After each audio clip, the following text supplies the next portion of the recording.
Hello, yes, Indira and I do with you with Nightlife, wherever you may be listening to us across the country or overseas. Thanks for staying with us into the early wee hours of the morning.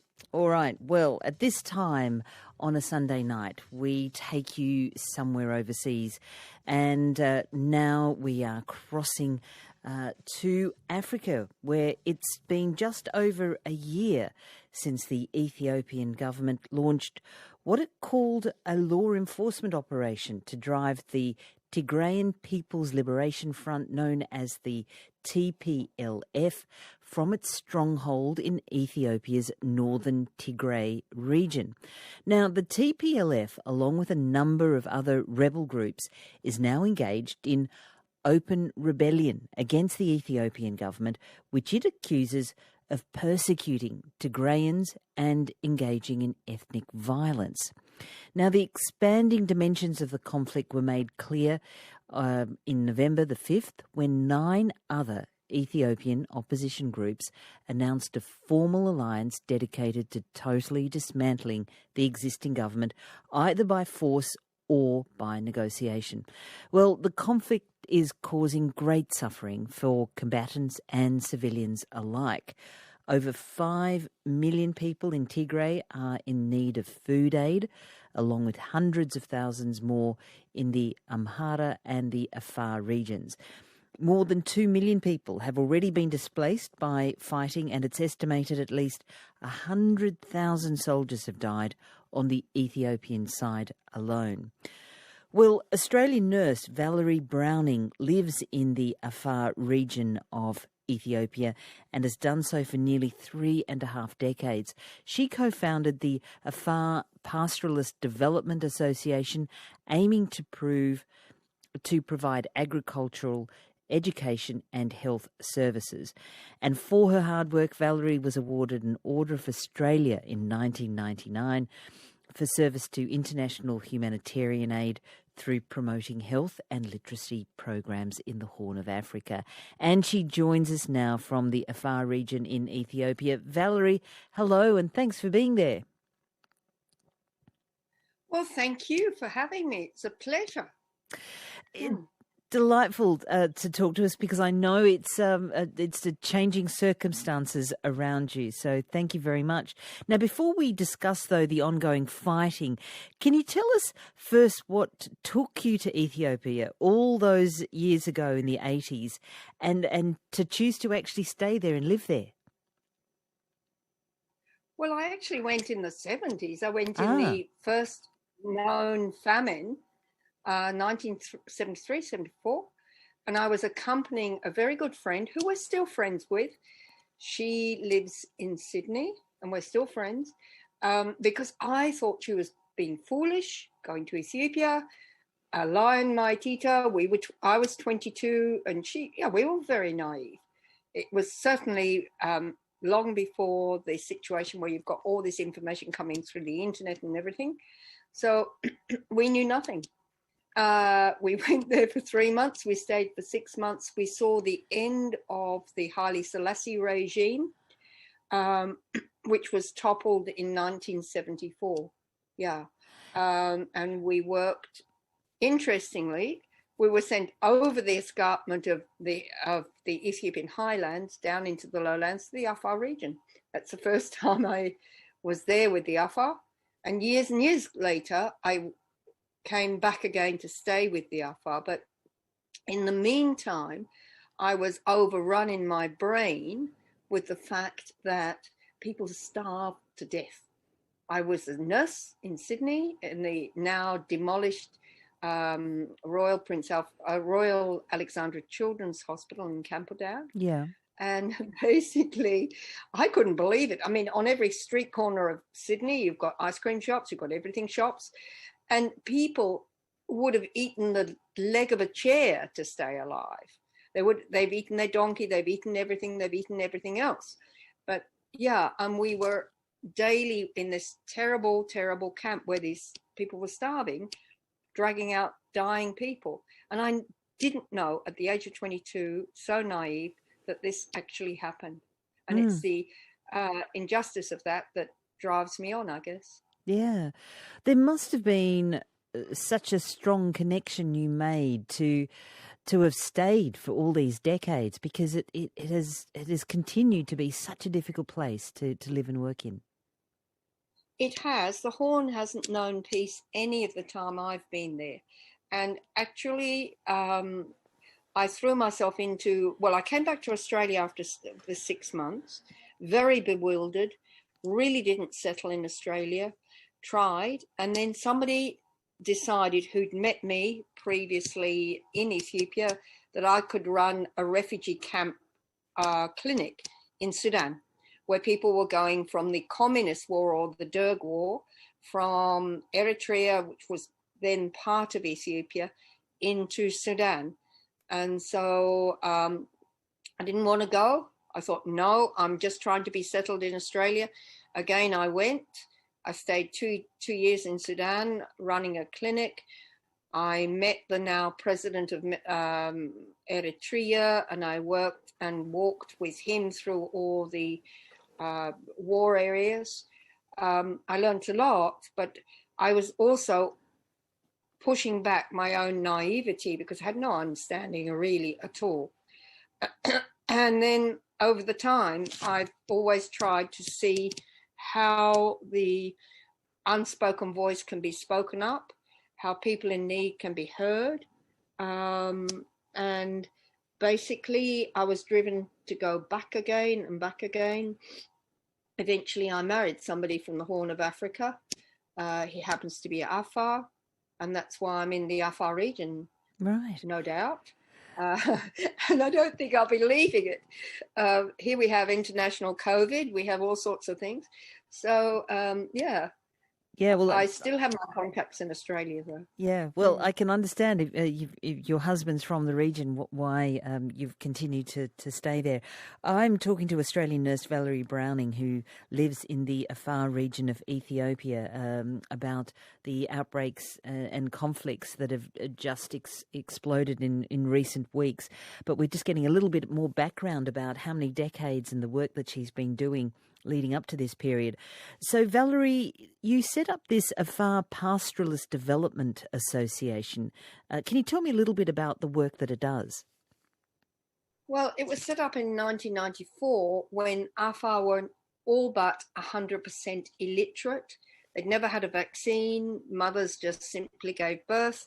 And if the baby and mother survived, they survived. If not, the other way. Dying of malaria was so easy. There was no development at all. The Afar people, this was in the midst of the civil war of Djibouti, which I also assisted in. They asked us to start this organization to assist Afar to be part of what, social development in the world. So that's what we struggle to do. And so actually we work in the most remote areas of the Afar region where the government doesn't reach people at all, where they are still living a nomadic life, and where there are no road accesses. We walk, we go with camels still, and we provide the very basic health and education. We look for the ability of them having clean water, and basically their livelihood is now so severely in danger due to many issues, including what's known as climate change. And now in this conflict, we are in the conflict lines. We are looking after the displaced people who can't be reached by anybody else. And this is absolutely a daily event now. So it's been since July, August, I guess, that we've really swung into every single day an emergency day. Yes. And it just hasn't stopped. What a difficult way to live. Now, the news of the conflict in Ethiopia only sporadically makes it in Australian news services. So for listeners who are a little unfamiliar with the region and its people, can you give us an overview of where Tigray is, where the Afar are, and why Tigrans are so set on battling the Ethiopian government? Yes, certainly. Ethiopia is in is part of the Horn of Africa, but it's actually not got the coastline. So Eritrea is to the north, Djibouti to the east from Ethiopia. Tigray is the northern province or the northern region of Ethiopia. Tigray has ruled Ethiopia for all the years that there has been government beyond Haile Selassie and beyond the Derg. In 1991, at the end of the Derg War, in a meeting in London, the government of Ethiopia was given to the Tigray People's Liberation Front. They ruled for 28 years now and giving no assistance to anybody but Tigray. And this has been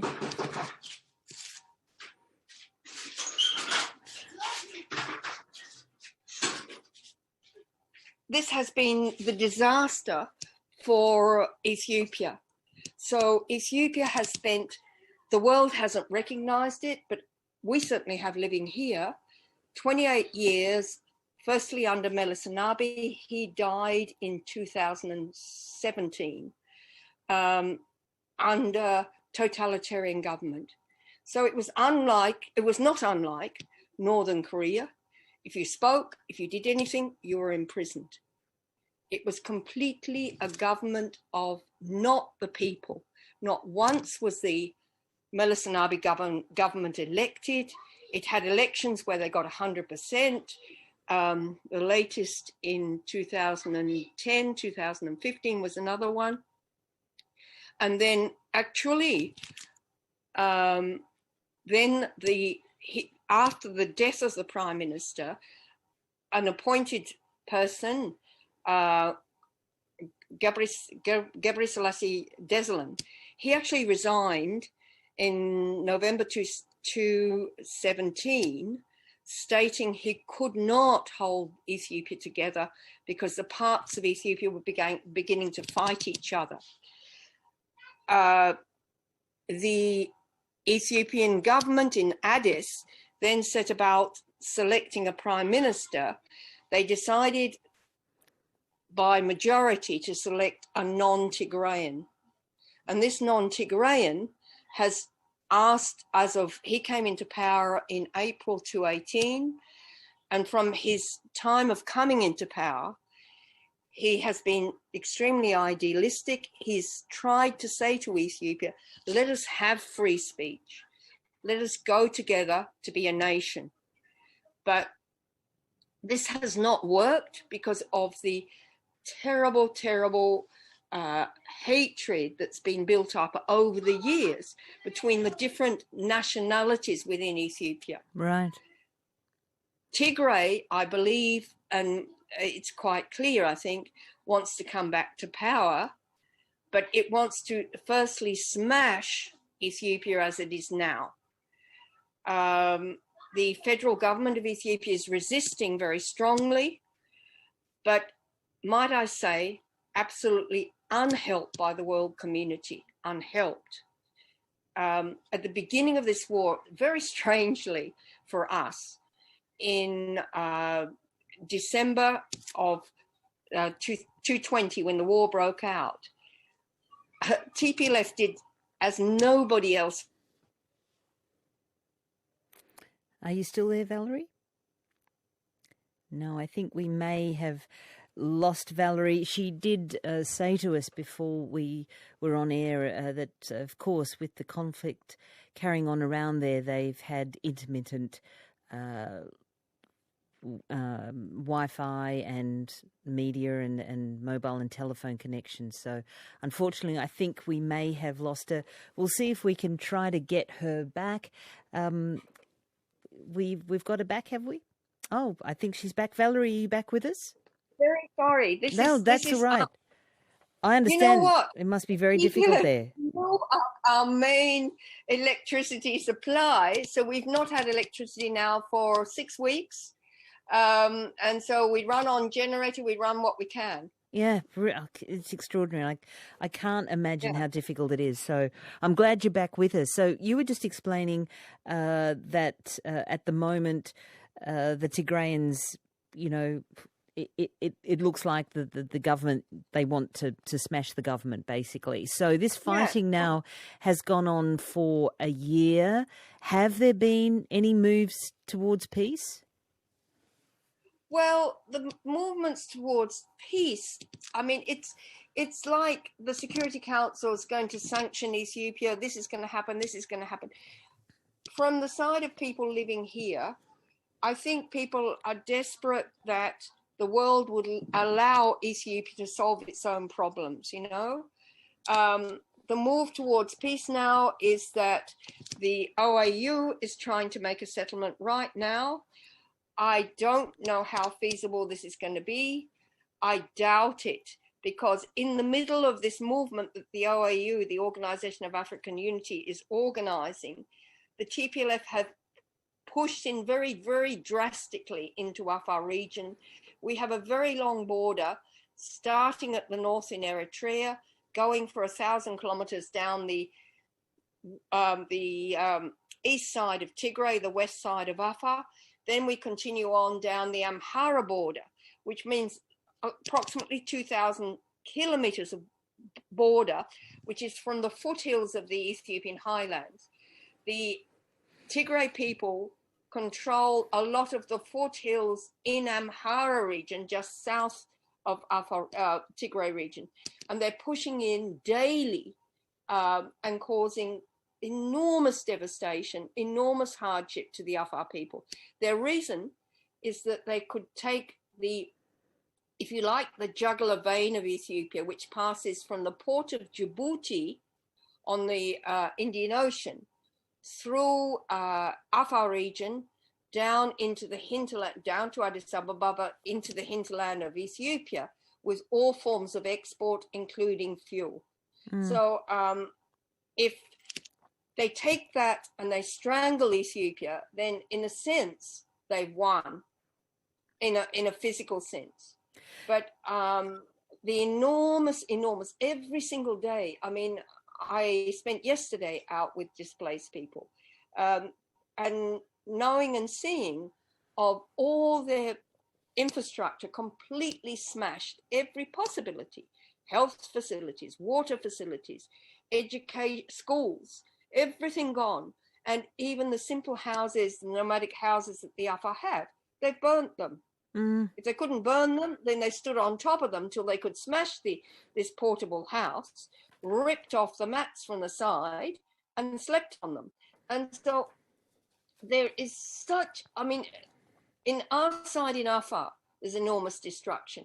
In the Amhara side, equally, plenty of destruction. I mean, notable town of Desi apparently is completely desolate now, having been looted and everything taken out of the town. So Valerie, how difficult is it for you to provide your medical care given this circumstance?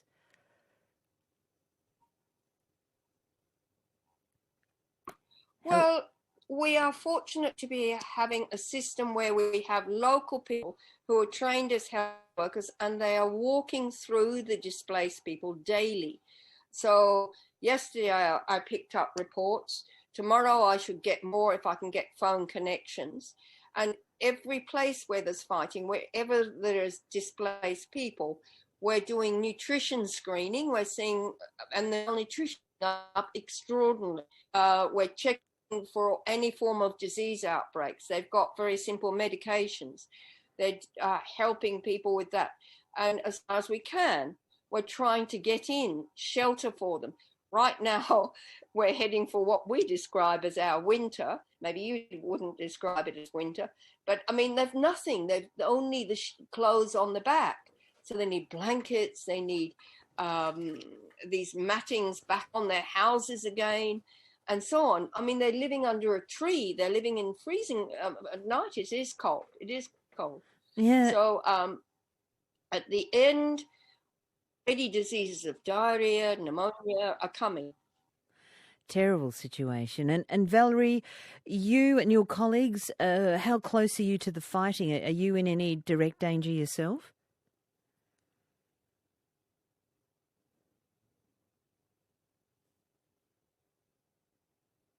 Are you there, Valerie?